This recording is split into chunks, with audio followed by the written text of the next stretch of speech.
আসসালামু আলাইকুম ওয়া রাহমাতুল্লাহ।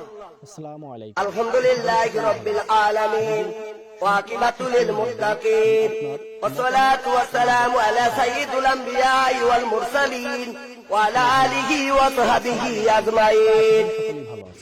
সম্পূর্ণ বক্তব্যটি শুনলে আপনি আপনার মন্তব্য জানাতে সহজ হবে। তার তেলাওয়াত প্রথমেই আপনারা শুনেছেন, প্রত্যেকটা শব্দ মনে হয় না যে তিনি কোনোভাবে কোনো আরবি শুদ্ধতার কোনো শিক্ষা গ্রহণ করেছেন শুদ্ধভাবে। তো একটা ওয়াজের স্টেজে যদি এরূপ আমরা বক্তা ভাবে বা বক্তা রূপে আমরা উঠাই, তাহলে আমাদের স্টেজগুলো তো মানুষের কাছে কেমন হাসি তামাশার জায়গা হয়ে দাঁড়াবে। তো এর প্রত্যেকটা শব্দ উচ্চারণ আপনারা শুনে দেখবেন।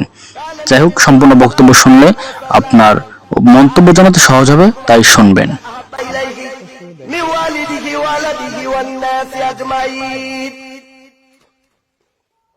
প্রিয় ভিউয়ার্স, আসসালামু আলাইকুম। আশা করি সকলেই ভালো। অপ্রতিরোধ্য অগ্রযাত্রায় বাংলাদেশ।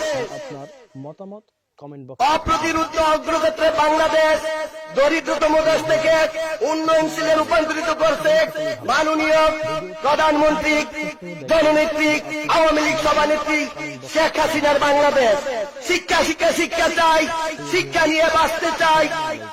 আশা করি সকলেই ভালো আছেন। যেই দেশ বিশ্বের মানচিত্রে বর্তমানে দরিদ্রতম দেশ থেকে উন্নয়নশীল দেশে রূপান্তরিত করেছে, বাংলাদেশের গর্ব, সারা বিশ্বের গর্ব, বিশ্ব নেত্রী, mother of humanity, Awami League সভানেত্রী, জননেত্রী, প্রাইম মিনিস্টার শেখ হাসিনাকে ধন্যবাদ জানাই, যিনি টাকলুর মতো, তথ্যমন্ত্রী মুরাদ হাসানের মতো এই নরপিশাচ, নরপশু, যিনি নারী জাতির সম্মান দিতে জানে না, যিনি চিত্রনায়িকাদের সম্মান দিতে পারে না, নারী জাতির কলঙ্ক, যিনি নাকি সেই টাকলু মুরাদ, আসসালামু আলাইকুম। যিনি ইসলামকে ভালোবাসে না, রাষ্ট্র ধর্মকে ভালোবাসে না, গণপ্রজাতন্ত্রী বাংলাদেশ সরকারের জাতীয় সংসদে বসে একজন প্রিয় ভিউয়ার্স, জাতীয় সংসদ সদস্য হয়ে,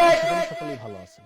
মন্ত্রী পরিষদের সদস্য হয়ে সে কিভাবে জাতীয় সংসদে বলে বাংলাদেশের রাষ্ট্র ধর্ম ইসলাম থাকবে না, বাংলাদেশে জাতীয় সংসদে বিসমিল্লাহ থাকবে না, দেখবেন এবং আবার বলে কমেন্ট বক্সে জানাবেন। বিয়ের মজলিসে যাইয়া অশ্লীল বেহায়াপনের গান গায়, আশা করি নগ্নতা বেহায়াপনের সাথে সে জড়িত, সেই টাকলু মুরাদকে মন্ত্রী পরিষদ থেকে বাদ দিবার কারণে মাননীয় প্রধানমন্ত্রী জননেত্রী শেখ হাসিনাকে ধন্যবাদ জানাই, সাধুবাদ জানাই, অভিনন্দন জানাই। পাশাপাশি বঙ্গবন্ধুর মানুষ কন্যা, সমুদ্র বিজয়ী কন্যা, যাকে আমরা সবাই ভালোবাসি, যিনি সকাল সন্ধ্যা কোরআন পড়েন, মাথায় হিজাব পড়েন, যিনি উমরা করেন, যিনি কোরআন ছাড়া আর কিছু বুঝেন না, এরকম তার দেশে শিক্ষা শিক্ষা শিক্ষা চাই, শিক্ষা নিয়ে বাঁচতে চাই। শিক্ষানীতির ভিত্তি, প্রাথমিক শিক্ষার ভিত্তি, শিক্ষানীতির ভিত্তি এই দেশকে উন্নয়নের দিকে এগিয়ে নিচ্ছেন। আর বঙ্গবন্ধু ইসলামিক ফাউন্ডেশন তৈরি করেছেন। বিশ্ব ইসলামে যেই দেশে রয়েছে, যেই দেশে জাতীয় সংসদ রয়েছে, যেই দেশে বাইতুল মুকাররম রয়েছে,